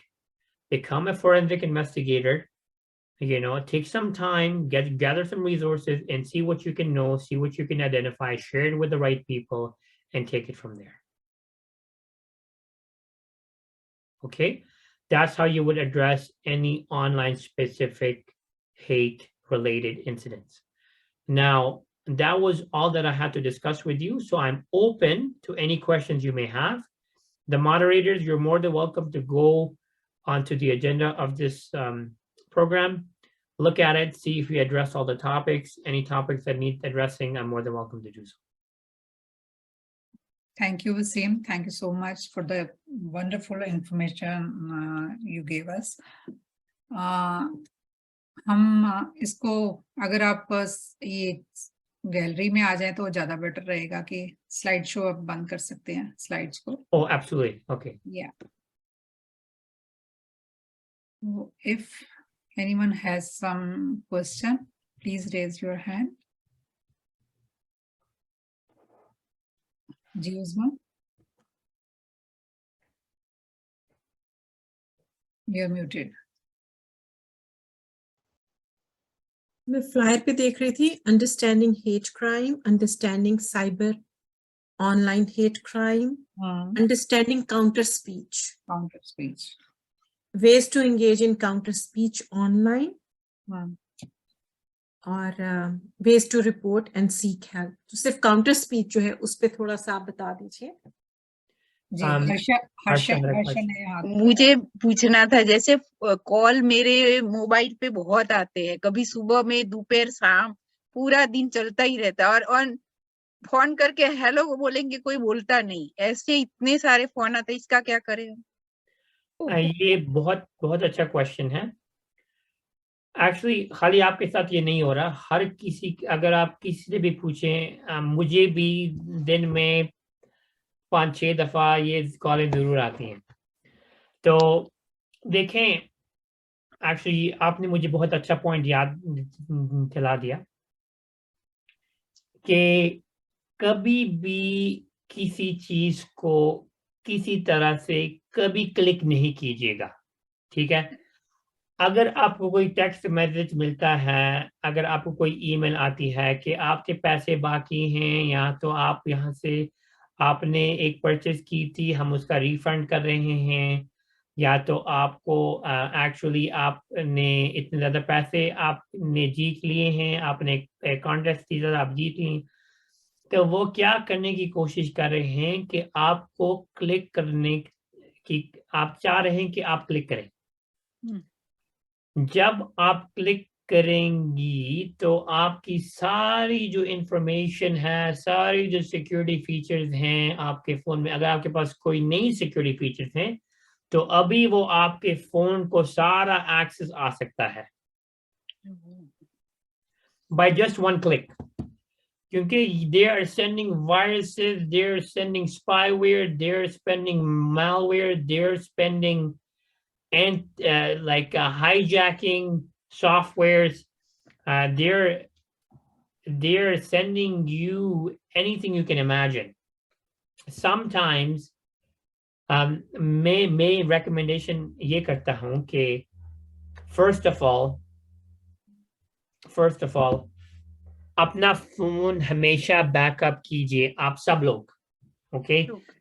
I know sometimes it becomes a little bit difficult because technology is advanced and it becomes, there's many different groups out there, that are helping give technology seminars. Okay, so I encourage you to maybe connect with them. I actually know a couple, or maybe you know a couple as well, to help just kind of share what's out there in technology. What can people do to protect themselves from a security standpoint, right? From a security standpoint. So my recommendation is that you back up your entire phone. That includes your contacts, that includes your files, that includes everything. You back your phone up, whether it's an iPhone, whether it's anything, any sort of phone provider. You back it up always. And make it a practice every 2 weeks, every 1 month. Make it a practice, back it up. Secondly, have a password protective app on your phone. And always engage in double or triple security features. What I mean by that is, for example, if one of you were to touch my phone, you will not be able to gain access, because my thumbprint is installed on this phone, okay? It's not a password, it's a thumbprint. Once I get my thumbprint into the phone, now let's say I want to go to my email. My email has a thumbprint. If, for example, you somehow managed to steal my password and logged into my phone, and now you try to get into email, now you're going to have to enter my password. If you don't know my password, then I'm going to get a message on, let's say my phone is stolen, okay? If you have double and triple security enabled on your phone, I'm going to get an email on a different phone. I keep 2 phones actually, just because of the different things I'm involved in. I keep 2 phones. But each phone is connected to the same iCloud. I have an iPhone, so I connect the phone to iCloud. Because imagine this. You lose your phone, right? Your entire life is gone. If you don't have your phone backed up, some of us don't remember our passwords because we keep changing them, right? You haven't written your password down anywhere. So now you've forgotten your password. So now you're trying to log into your iCloud. you can't log into your iCloud because you forgot your password. So now you're locked out of your iPhone. And now the other person can go, if they have access to your iCloud, they'll change the password. And now they have fully got access to your iCloud, which means all your pictures, all your phones, all your conversations, everything they have access to. If you haven't enabled double and triple security redundancy in there. So I'll just share with you how I protect myself. So maybe you can take those tips. Number one, Yes. I have an app called the Authenticator app. It's an app by Microsoft called Microsoft Authenticator. Wasim आप बड़ी high level की information दे रहे हैं step by step आराम से Oh, I'm so या sorry. इसमें Yeah. वो डाल देना मुझे हाँ, हाँ तो हम इस पे साइबर फ्रॉड पे दिसंबर 14 को पूरा प्रोग्राम लेके आ रहे हैं Perfect. We'll address it. Seniors के लेवल पे नो आप ये अपनी थॉट कंप्लीट करें लेकिन I was just giving you heads up कि हमारे सीनियर थोड़ा टाइम लेंगे आप बहुत हाई लेवल की दे रहे हो इस वक्त Oh, हमें I'm so टाइम लगता है sorry. फॉलो करने में आपके लिए तो ये 1 2 3 I'm sorry. So- Okay, we'll cover the points. It's Yes. remind me. Yeah. But I'll quickly share with you just the Yes. concept at a high Yes. level. Yeah, Okay. please. So you probably won't be able to see it because of my Yeah. screen protection. Yeah, आपका blood But पे है. I Yeah. have all my passwords for all my different accounts in one place. It is called the Microsoft Authenticator app. Microsoft, it's a free app. Okay. Microsoft Authenticator. Okay. Now that will store all of your passwords and usernames for every kind of site, even government sites, even CRA sites, even any sites. Microsoft has an authenticator version for that app, which means nobody can hack into your stuff. Why? If you have enabled double and triple security, what will happen if you log into your Canada Revenue account is that you will get a text message to say this is a code for your online account. So you have to enter that. First, you gotta have your phone, right? So let's assume that my phone is not stolen and I have my phone. So I'm going to use my phone and I'm going to because my phone is already added on my Canada Revenue website. So if I've enabled double and triple security, what that means is I have to do 2 or 3 things every time to log in. Yeah, it's a hassle, but at least it's secure, right? I would much rather do that every time, know that my information is secure and nobody can ever have access to it. So the Microsoft Authenticator app has those features. Canada Revenue example, you log in, it'll send you a text message. You need to have your phone for the text message. So that's security number 1. Number 2, it'll tell you, log into your Microsoft Authenticator and check out your password.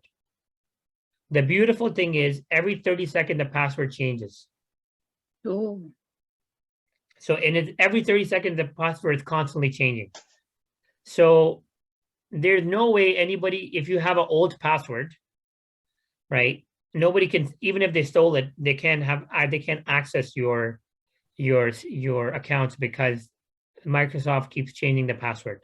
And because the apps are connected, the Canada Revenue is connected with the Microsoft Authenticator app. They're communicating with each other in real time, right? So amazing security features. That's double layer security.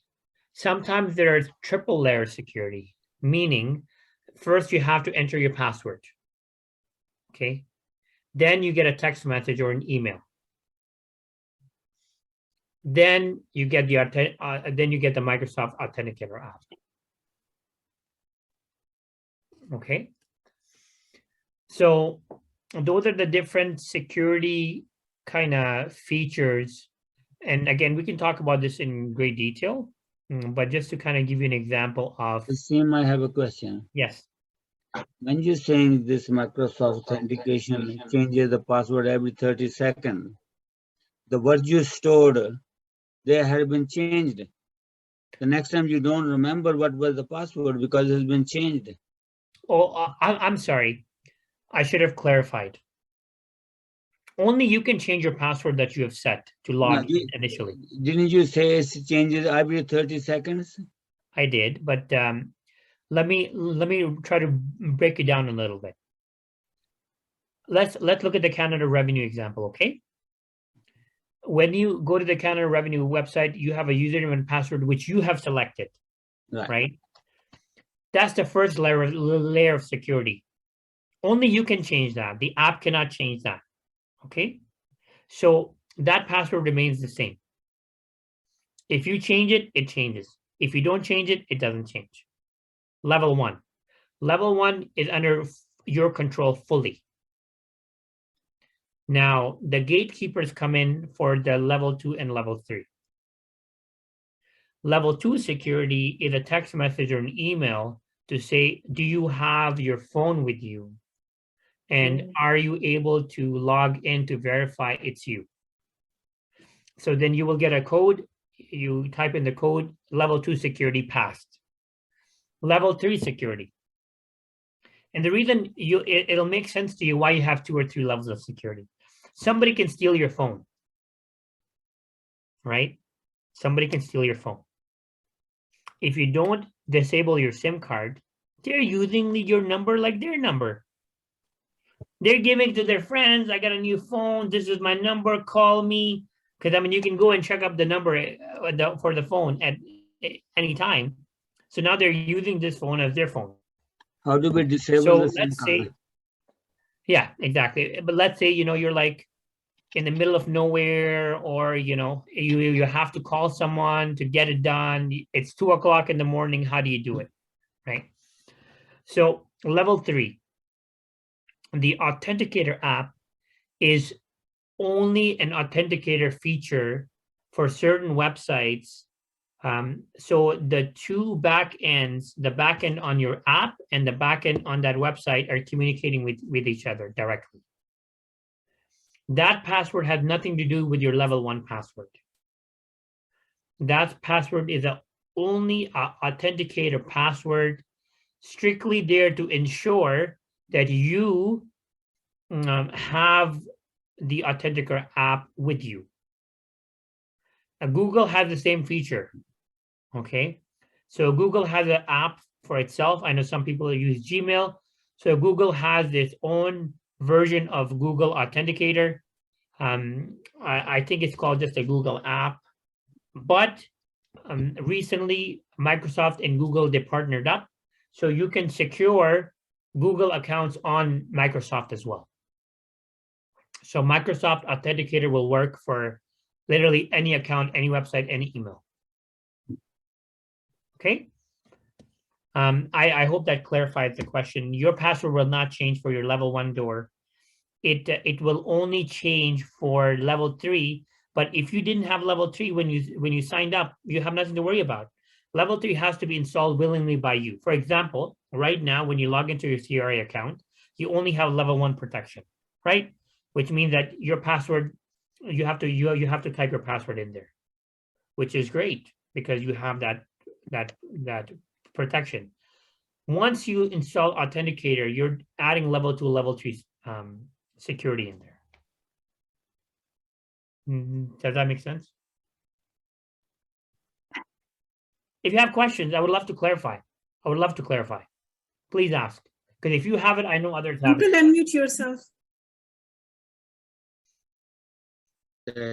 How do we disable the SIM card? So generally, the SIM card is disabled by calling your manufacturer if they have a 24-hour service. Okay. Or you can disable your SIM card. I think I'm gonna get a little technical now. I'm gonna try to make this as simple as possible. Yeah. I have an Apple iPhone. Okay, so Apple is my desired choice of product. Apple has the iCloud, which is kind of like their security feature. if you have security on the iCloud, then you have security on all your Apple devices, which are all connected anyways. So it is very smart. I would recommend to have a family or friend install your username and password on their phone for recovery purposes. How do we do that? You could do it. It's self-guided on the app itself, on the iCloud. It's self-guided, and when you set up the iCloud, you can go to your settings for your Apple, and then there'll be a recovery mode option, right? Recovery option, and the recovery option could be designated either through a relative, a friend, or a phone number, a different phone number than yours. Because of course, what you don't want to do, you don't want to have one phone, that's it, with all the Apple iCloud and everything. If you're locked out of this phone, you're locked out. There's nothing you can do, right? If the phone is stolen, you can't recover anything, right? So it's very smart when you set up the Apple security to have a recovery option. The recovery option could be a different phone number that you have, or a different phone number a family or friend has. How it works is when you enable this feature, you select the person that you want, and you select the relationship. They ask you that, a number and relationship. Then that person get a text message to say, this person would like to denote you as a recovery account candidate. Do you accept? So you have to accept that.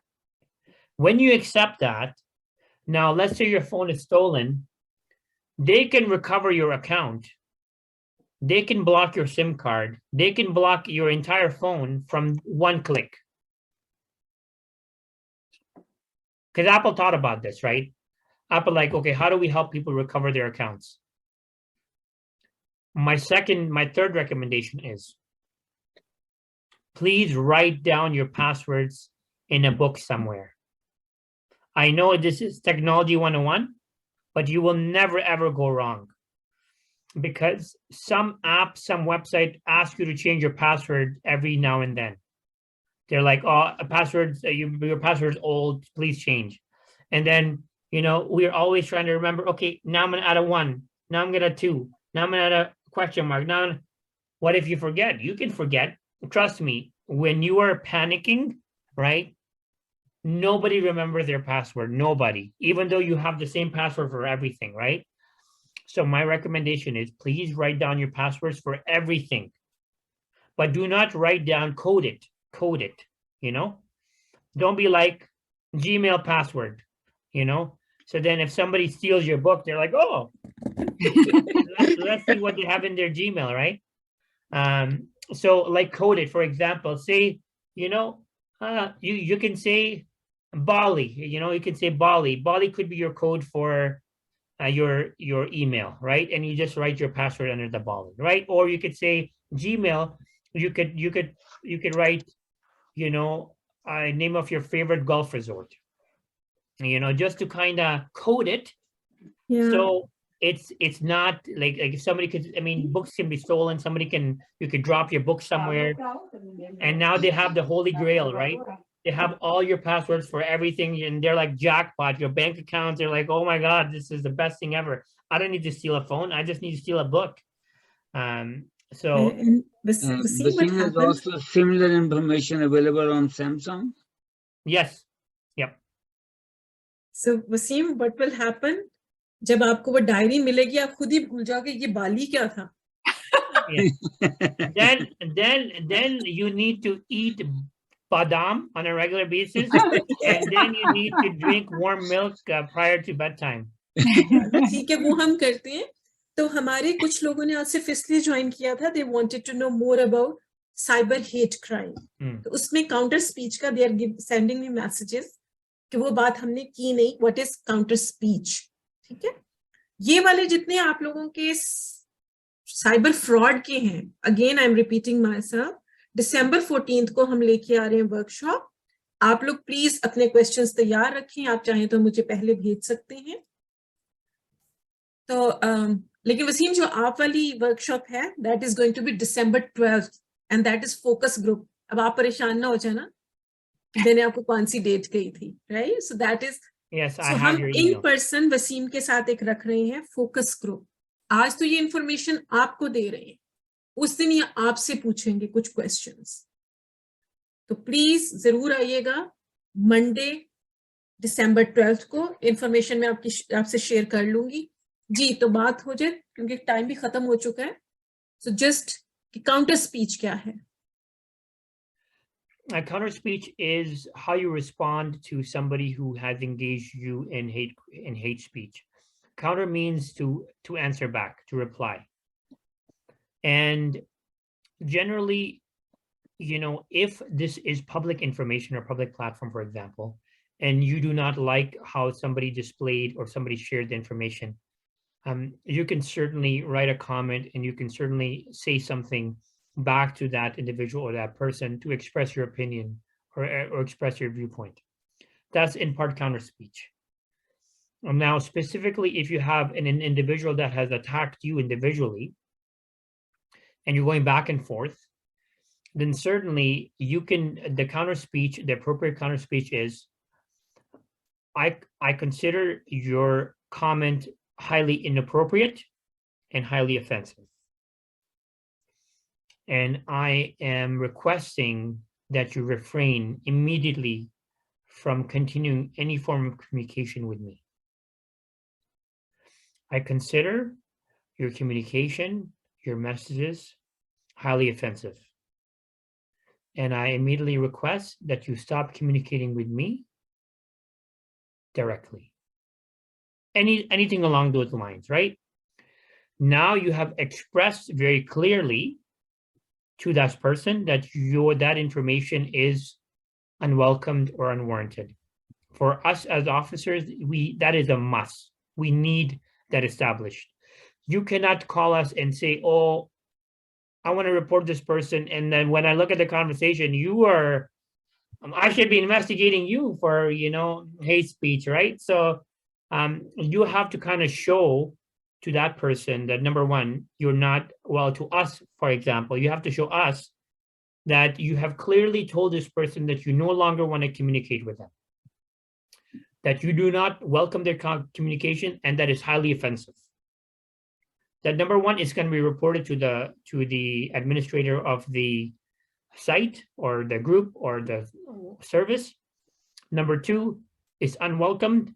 And number three, that I want you to stop communicating with me, right?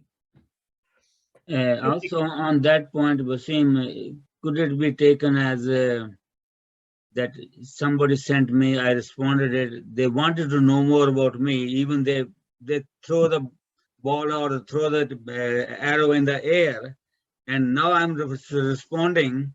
So now they're confirming, okay, this is the right person to approach or do something. Okay, my advice is try to keep your life as private as possible. You know, I know we come from a community that's very social, that's very engaging, that wants to share their opinion, that wants to share that, but you got to realize that, understand that there's predators sitting on the other side of the screen somewhere that love and enjoy humiliating, bashing, discouraging, dishonoring, disvaluing, hurting individuals. They thrive off of that. So be very careful on who you engage with. Be very careful who you communicate with. Know the room and know the audience. Ensure that you are communicating in a safe place where your opinions are welcomed. If you think there's hate mongers in that group, if you think there's negative energy in that group, disassociate yourself from it completely. Because you are not going to get a gold medal. You're not going to get a what's that award that everybody wants? All the big people get that award. Appreciation. A Nobel Prize. You're not going to get a Nobel Prize for for setting one individual straight or attacking or going against a hate monger. You're not going to get anything. In fact, you may be exposing yourself, like you rightfully pointed. Maybe you're sharing information about yourself that really in the wrong hands could be used as a weapon against you. So my recommendation is, if you're amongst friends, which kind of hard to know online, if you're amongst friends, then, and your opinion's welcome, then, and it's a safe place, then you share your opinion. If somebody in that group is out of line, you're more than welcome to say, listen, buddy, you're out of line, right? You can tell anybody anything you want, as long as it's not offensive, as long as it's not derogatory, as long as it's not something that could be taken as offensive. For example, if somebody is degrading somebody, I can say, what you're doing is degrading this person. And you should be very careful about the words you're choosing, because it's having an impact on people. And we in Canada believe that every society should be, all of us as should be operating and functioning as one society where we value the rules, regulations, and how we make each other feel. You can say that. That's not against the law, right? You're countering the speech. You're countering the speech in your own way, in a legal way. You're setting the bar very clear and very straight as to what, why you think this information is wrong, or why do you think this information needs to be addressed. And there's nothing illegal about that. So you can do that. But to attack somebody or to say, oh, you're doing this, what about this when you're doing this? Or what about your people? Or what about this? And what about that? That's when the whole can of worms get open. Nobody wins. You're becoming a politician now, just like our politician example. You're spewing information back and forth, and people are using it all. Yeah, actually, yeah, that's a good point. Oh yeah, this, even though the people are not engaged in it previously. So you can make it known. If you believe that you're personally being attacked, and then first thing you need to do is you need to stop it, and you need to tell them they need to stop it, because we will ask you, did you tell this person to stop communicating with you? Did you make that clear to them? Because they're going to say, oh, they kept answering back and forth, so I thought it was okay. So we've been talking like this for 4 months and wondering why they're reporting now. That's what they're going to say, right? And we're going to like, well, what do we say? Well, it kind of makes sense, right? If you're continuing a conversation for 4 months and you constitute that as hate speech, what have you done to stop that? Or what have you done to express to them that this is hate speech? If you have done that, and if you tell them that stop communicating with me, yes, now you have given us what we need to start this investigation, to say, listen, it's not welcomed. You are continuing something that is unwanted, and you're continuing something after it was clearly expressed to you that it's they do not want to continue communicating. Waseem, can I ask you a different question? It's not about the hate. It's just something I have seen few times email being sent or gone around or messages on the WhatsApp. Do not forward the jiffy images or the messages. And people saying there is some kind of hidden codes in that can steal your information. Is that right or wrong? Yes, I can talk about that for another hour. Okay. And I think quickly, yes or no, then we can stop doing that, because in every group, this is the habit of same message goes about 20 times. It is in every group, not in one group, in every group. Do not share anything which has links, clicks, pictures. Safe, that's safe, okay? Unless you know it's from a trustworthy source, or sometimes the other person, they didn't open it, but they forwarded it to you, right? A great friend, they didn't know, but now they forward you the virus or the spyware on your phone, right? So my advice, my recommendation is, do not forward a link, a picture, or a message which you cannot verify, guarantee the contents of. You're protecting your friends, your family and community that way? If I show you this every day, I get only the message saying flowers, good morning, good evening. That's all I'm getting. Okay. I don't respond anything. Don't carry forward. But Yeah. I often delete them. There's no words, no nothing. Only good morning, good morning. That's it. आपके चाहने वाले आपको good From morning people you know कहते or हैं? no? नहीं, इनमें just this is what Usman is saying. There's a hidden problem in those messages. वो तो अच्छा कर रहे हैं अपने दिल से, लेकिन we don't know what the problem is there. Mm-hmm. Is that right, Waseem?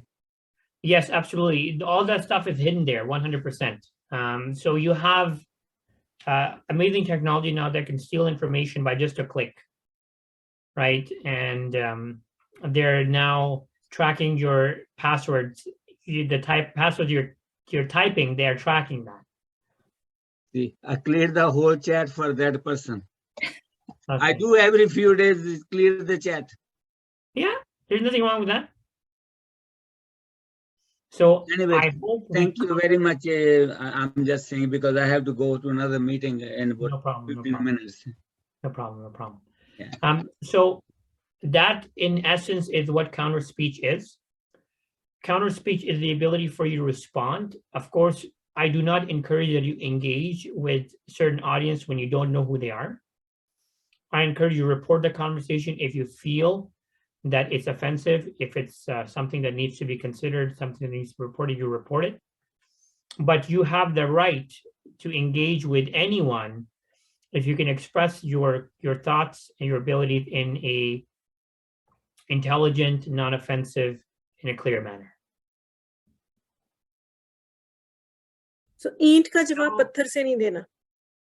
No, so somebody just shared that should we not share good morning messages? No, of course you share good morning messages. But we are just saying that not everything, what did you say? What kahawat did you use, Uzma? ईंट का जवाब पत्थर से नहीं देना, बस चुप कर जाना कि आपकी ईंट मुझे पसंद नहीं है, so आपने और नहीं करना कुछ. Just tell him that you don't like, but not indulge in that conversation जहाँ एक दूसरे पे हम बार बार इल्जाम लगाएं या बात करें, जो भी है सिनेरियो जो है. So हमने उस कन्वर्सेशन में नहीं जाना, उस डायरेक्शन में नहीं जाना जो लीड करती है बार बार वही बात, हेट की बात एक दूसरे से, राइट?